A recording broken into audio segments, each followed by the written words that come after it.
మనూరు మన వార్తలు చూద్దాం. సంగారెడ్డి నగరంలో గతంలో తొలగించిన భూలక్ష్మమ్మ ఆలయాన్ని తిరిగి అక్కడే నిర్మించాలంటూ టీపీసీసీ వర్కింగ్ ప్రెసిడెంట్ జగ్గారెడ్డి తెలిపారు.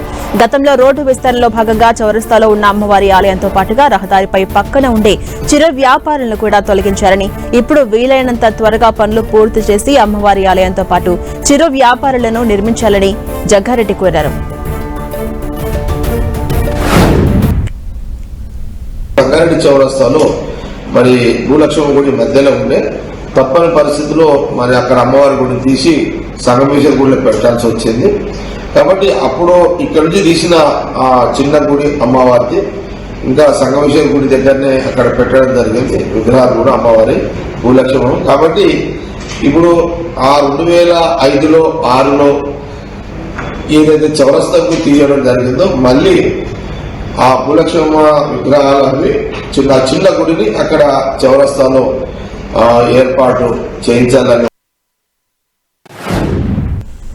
యాదాద్రి భువనగిరి జిల్లాలో 21 అడుగుల ఎత్తైన హనుమాన్ విగ్రహాన్ని ఆవిష్కరించారు భువనగిరి ఎమ్మెల్యే కుంభం అనిల్ కుమార్ రెడ్డి. దాతల సహకారంతో హనుమాన్ విగ్రహాన్ని ఏర్పాటు చేయడం చాలా సంతోషంగా ఉందని, ఈ విగ్రహాన్ని ఆవిష్కరించడం పూర్వజన్మ సుకృతంగా భావిస్తున్నానని ఎమ్మెల్యే కుంభం అనిల్ కుమార్ రెడ్డి తెలిపారు. సీత వనవాసంలో ఉండగా రాముడు సీతను వెతుక్కుంటూ వచ్చే మార్గంగా సాయిగూడెం గ్రామంలో 10 రోజుల పాటు శ్రీరాముడు తన వానర సైన్యంతో ఉన్నట్లు చరిత్ర ఆనవాలు చెబుతున్నాయి.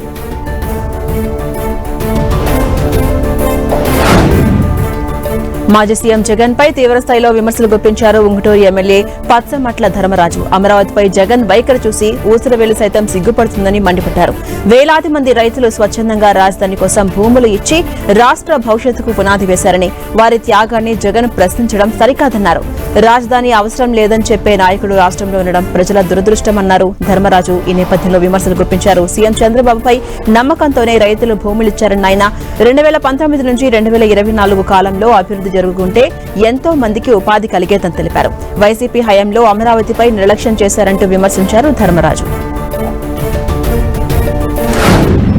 3000 సంవత్సరాల చరిత్ర గల రాజధాని అమరావతి. అలాంటి అమరావతి పేరును పెట్టి ప్రపంచంలోనే ఎక్కడా లేని విధంగా రాజధానిని తయారు చేసే ప్రక్రియలో గత ప్రభుత్వం వచ్చి దాన్ని ఎంత విధ్వంసం చేసిందో మీరందరూ కూడా చూస్తున్నారు.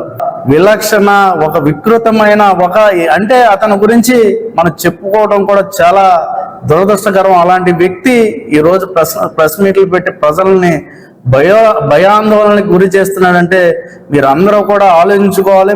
ఈ రోజున ఒక పండగ వాతావరణంలో రాష్ట్ర వ్యాప్తంగా అందరూ ఈ అమరావతి మన రాజధాని అనే గర్వంగా చెప్పుకునే విధంగా ప్రపంచంలోనే ఈరోజు ఒక వేడుక వాతావరణం. రాజధానిగా అమరావతికి పార్లమెంట్లో చట్టబద్దత కల్పించడం 5 కోట్ల ఆంధ్రుల కల నెరవేరిన అద్భుతమైన ఘట్టమని ఆప్కాబ్ చైర్మన్ గన్ని వీరాంజనేయులు తెలిపారు.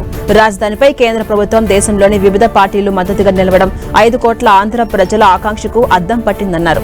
ఢిల్లీలో ప్రజాస్వామ్య దేవాలయం పార్లమెంట్లో చరిత్ర సృష్టించిన అమరావతి చట్టబద్దత బిల్లు చర్చలో పాల్గొనకుండా వైసీపీ సభ్యులు వాకౌట్ చేయడం వారి ద్రోహ బుద్ధికి నిదర్శనమంటూ విమర్శించారు.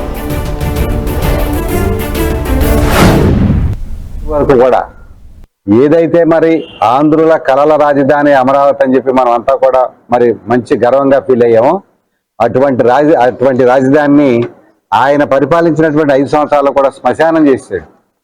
ఇది ఏ ఒక్క వాళ్ళ పార్టీ వాళ్ళు కూడా కాదనలేదు. ఇది వాళ్ళ పార్టీలో కూడా అతనికి వ్యతిరేకత ఉంది. అయినా అతను మనసు రీత్యా అతని మనసుతో ఏంటంటే ఒక సైకో మనస్తత్వం అవుతుంది.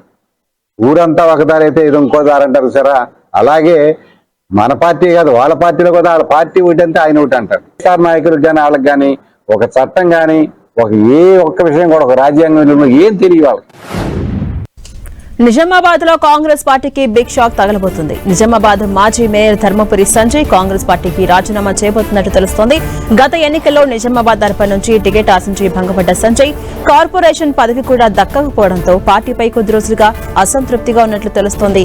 ఇటీవల జరిగిన మున్సిపల్ ఎన్నికల్లో కూడా ధర్మపురి సంజయ్ కీలకంగా పనిచేశారు. అయితే పార్టీలో కీలకంగా ఉన్న పదవి రాకపోవడంతో అసంతృప్తి వ్యక్తం చేస్తున్న సంజయ్ కాంగ్రెస్ పార్టీకి రాజీనామా చేసేందుకు సిద్దమైనట్టు సమాచారం. నెల్లూరు జిల్లా గూడూరులోని గ్యాస్ ఏజెన్సీలను డిఎస్ఓ లీలారాణి ఆకస్మికంగా పరిశీలించారు. స్టాక్ వివరాలు, రికార్డ్స్ ను చెక్ చేశారు. గ్యాస్ ఏజెన్సీలపై ఫిర్యాదులు వెలువల రావడంతో అప్రమత్తమైన అధికారులు తనిఖీలు చేపట్టారు. కొన్ని ప్రాంతాల్లో డెలివరీ బాయ్స్ చేతివాట ప్రదర్శిస్తున్నట్టుగా, మరికొన్ని ప్రాంతాల్లో బ్లాక్ దందాలకు పాల్పడుతున్నట్టుగా గుర్తించారు. ఎవరైనా బ్లాక్ దందాలకు పాల్పడితే కఠినమైన చర్యలు తీసుకుంటామని డిఎస్ఓ లీలారాణి వార్నింగ్ ఇచ్చారు. ఏజెన్సీలో కావాల్సినవన్నీ కమర్షియల్, డొమెస్టిక్ గ్యాస్ నిల్వలు ఉన్నాయని స్పష్టం చేశారు. ఆమె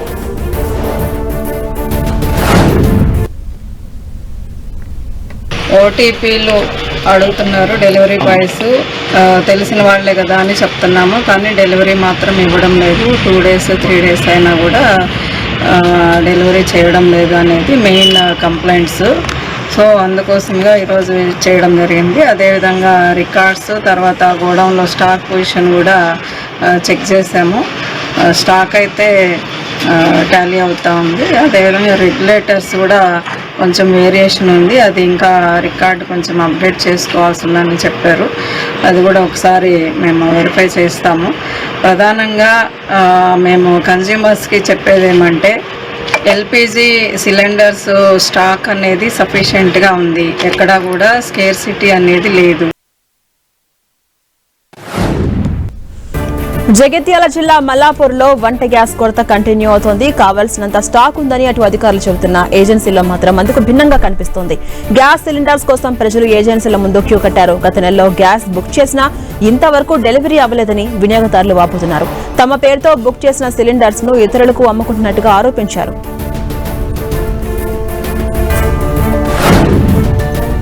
సమ్మర్ వచ్చిందంటే చాలు చిన్నారులు ఎక్కువగా ఐస్ క్రీమ్ తినేందుకు ఇష్టపడతారు. అయితే ఈ గ్రామంలో మాత్రం ఐస్ క్రీమ్స్ కు నో ఎంట్రీ అంటూ బోర్డు వెలిసింది. నిర్మల్ జిల్లా దివావర్పూర్ మండలం గుండంపల్లి గ్రామస్తులు ఐస్ క్రీమ్స్ పై నిషేధం విధించారు. చిన్నారుల ఆరోగ్యాన్ని దృష్టిలో పెట్టుకుని ఐస్ క్రీమ్ బండ్లను గ్రామంలోకి అనుమతించకూడదని వీడీసీ సభ్యులు గ్రామ పంచాయతీ పాలకవర్గం నిర్ణయించింది. పలు రకాల కెమికల్స్ తో తయారు చేసిన ఐస్ క్రీంలు పిల్లలు తిని అనారోగ్యానికి గురవుతున్నారని, అందుకే ఈ నిర్ణయాన్ని తీసుకున్నట్టుగా గ్రామ సర్పంచ్ తక్కల రమణారెడ్డి తెలిపారు. నిబంధనలు ఉల్లంఘిస్తే 5,000 రూపాయల జరిమానా విధిస్తామని ఫ్లెక్సీలు ఏర్పాటు చేశారు. ఈ నిర్ణయం గ్రామస్తుల మద్దతుతో తీసుకున్నట్టుగా వెల్లడించారు. గతంలో సైతం తమ గ్రామంలో ప్లాస్టిక్ నిషేధించడం జరిగిందని తెలిపారు. ఏదైనా శుభకార్యాలతో మొదలుకొని అన్ని కార్యక్రమాల్లో ప్లాస్టిక్ వాడొద్దు అన్న ఉద్దేశంతో గ్రామ పంచాయతీ తరఫున స్టీల్ ప్లేట్లు, గ్లాసులు వంటి సామాగ్రిని ఫ్రీగా పంపిణీ చేస్తున్నారు. రాబోయే రోజుల్లో గ్రామస్తుల సహకారంతో మద్యపాన నిషేధానికి చర్యలు తీసుకుంటామని తెలిపారు.